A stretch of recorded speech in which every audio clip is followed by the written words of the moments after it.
Yun mga gamay-gamay. Ang makina nga pala ito ay may katok. At subaybayan natin kung ano ba talaga naging sira nito. Malakas na knocking guys. Oh, may knocking.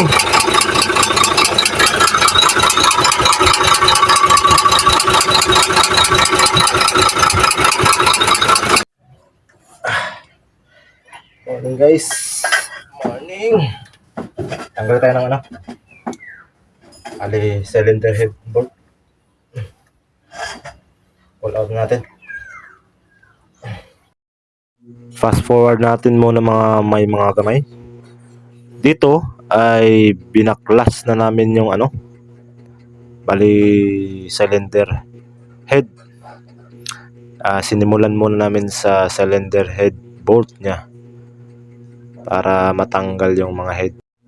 Ang sira nga pala nito ay malakas na katok sa makina.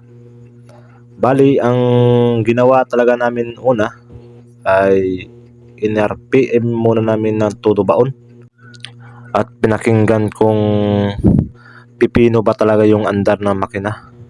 Kaso ang naging resulta ay lumala ang problema. Kumatok ng todo katok. Kaya chinik muna namin doon sa mga sa rocker arm niya.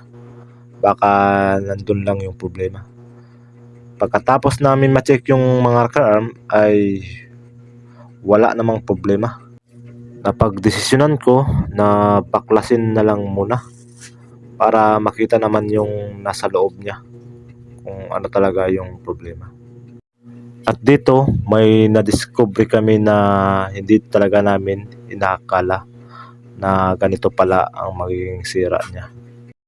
Guys, yan pala yung cause ng knocking. Lakas guys.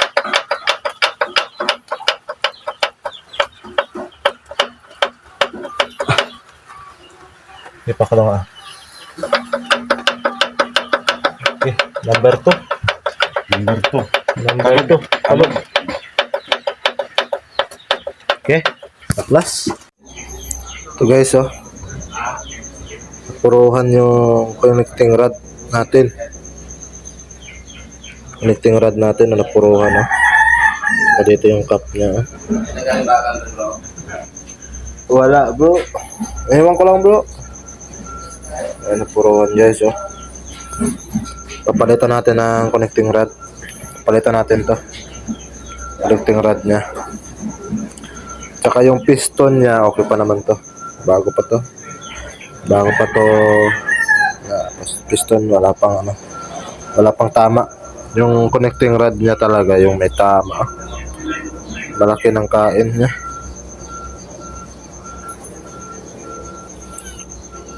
Yung crankshaft nya may tama na yun, pero ang desisyon ng may-ari baka pwede pa daw maayos, depensa na lang muna daw kasi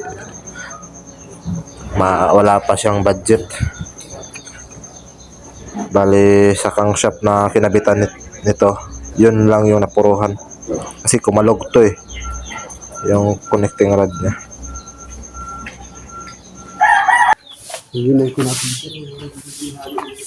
Simbol na kami guys.